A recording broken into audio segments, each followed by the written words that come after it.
Hello everyone. Today is February 7th, 2023. Reading time. A surprise in my family history.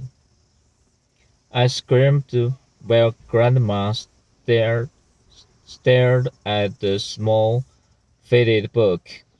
When I had asked if we could look through the things in her closet. I was hoping to discover something old and cool for my class family history project, like grandma's wedding veil or grandpa's Vietnam War uniform. With that kind of thing, my classmates would have been excited, and that would have been great.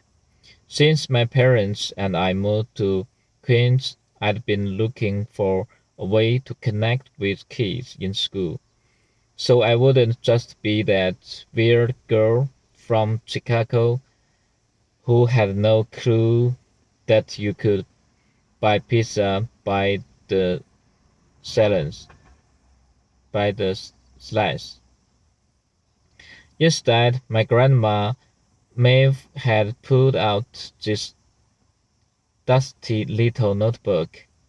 She seemed thrilled to have found it, and began reading to herself, her finger running from line to line.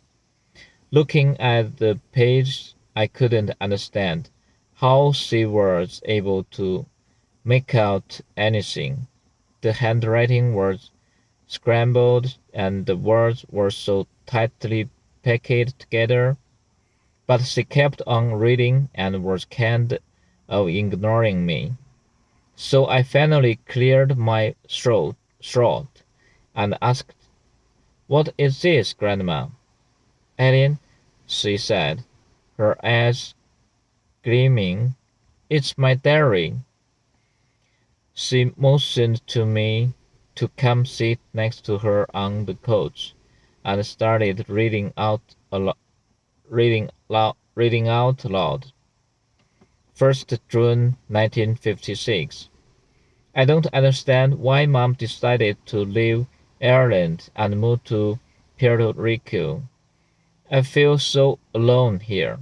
I'd much rather be back home with friends who speak my language, not here, where I don't have any idea how to ask for directions to a bakery, let alone order bread.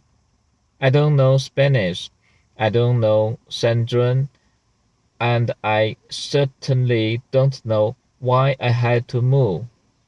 I'm old enough to have stayed back in Ireland with Mary and Patrick. I told Mom that I could have helped them with the baby when he comes, but she said married couples need space. I don't know why they need space, but I'd never tell Mom that. Grandma had lived in Puerto Rico. Well, that explained why she always spoke to the supermarket cashier in fluent Spanish. "Grandma, I always thought you came to New York right after leaving Ireland." "No, dear, that wasn't until later. When we first left Ireland, we didn't have anywhere to live in New York," Grandma explained. "My father had died of flu during World War II, and my mom needed work. Her cousin already lived in San Juan, and he got her a job there." She read another entry out loud. 16 November 1956. I know Jonah is supposed to be family, but we are so different. I don't think we can possibly be related. She visits with friends almost every day. I can't imagine that. Back home, I only really talk to my friends at school or on the way home from classes. I shook my head, trying to keep up with Grandma's story and everyone in it. Wait, who is Joanna? She's my mom's cousin's daughter. She grew up in St. John. She, your aunt Colleen, and I all shared a room. I scratched my face together. I didn't even like sharing a hotel room with my parents on vacation. I couldn't imagine sharing a bedroom with two other girls, even if they were my sister and my cousin. That sounds hard, Grandma laughed, then showed me the page that she was reading from. I wish I had a friend here. Daniel and Colleen are better at speaking Spanish than me, so they already make the friends. Even if I could speak Spanish as well as them, I don't know how to connect with other students. I grew up in the country, just outside of Belfast. What could I possibly talk about with these city girls?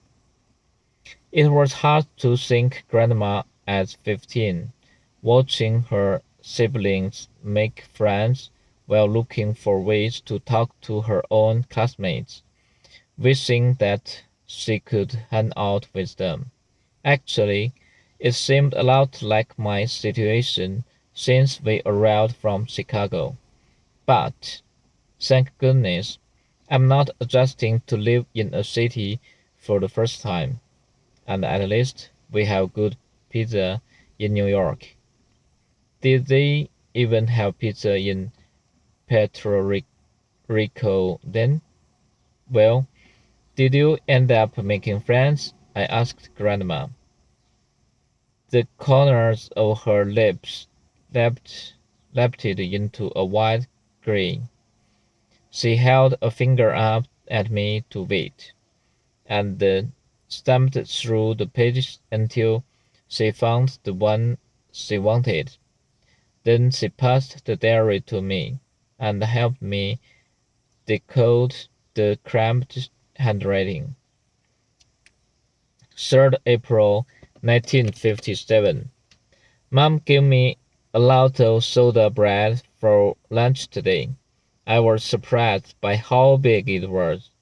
She usually only gave me a little portion, but I guess she had extras after Daniel's birthday yesterday.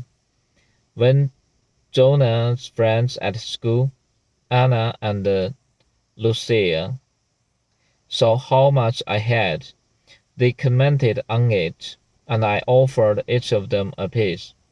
They loved it. They loved it. Lucia said she wants to learn how to make it herself, and Anna said she did too. If Mom agrees, I'd love to invite them over this weekend or next, sometime before Easter, so we can teach them. We can teach Jonah too. Maybe I'll finally get to spend some time with other people my age here.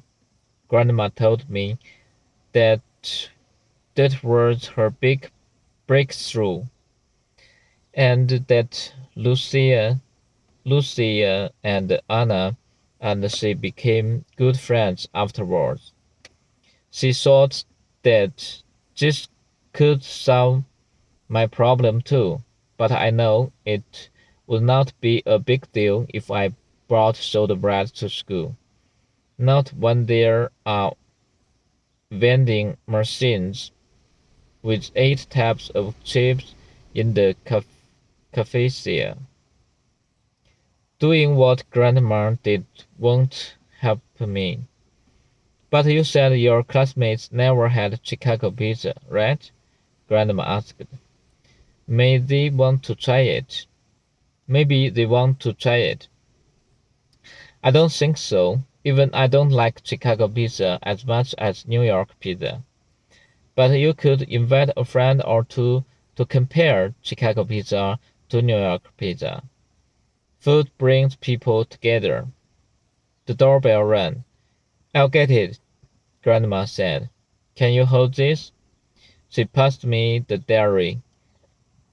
I dusted it off and skimmed through its pages again. I noticed the smudges and fingerprints on the page, some of which looked like they might be old food stains.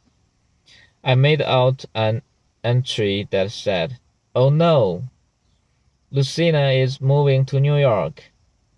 I wondered if she could be the Lucina that Grandma so often invited to Sunday dinner. Eleni, Ellen, Grandma called out. Come and say hello to Lucina. Really? I thought. The Lucina. I tucked, tucked the diary under my arm and went to the front door. As she took off her limp coat, Lucina glanced at what I was holding. Is that your diary, Mav? She said to Grandma. I haven't seen it in more than 50 years. Lucina took hold of the little notebook and walked with Grandma to the coach, both of them talking excitedly about Puerto Rico. I sat and listened, amazed that they were still friends so many years later. Hmm, maybe food did help Grandma make friends all those years ago. Maybe it still does, and just maybe it might work for me. That's all. Thank you for watching. Bye bye.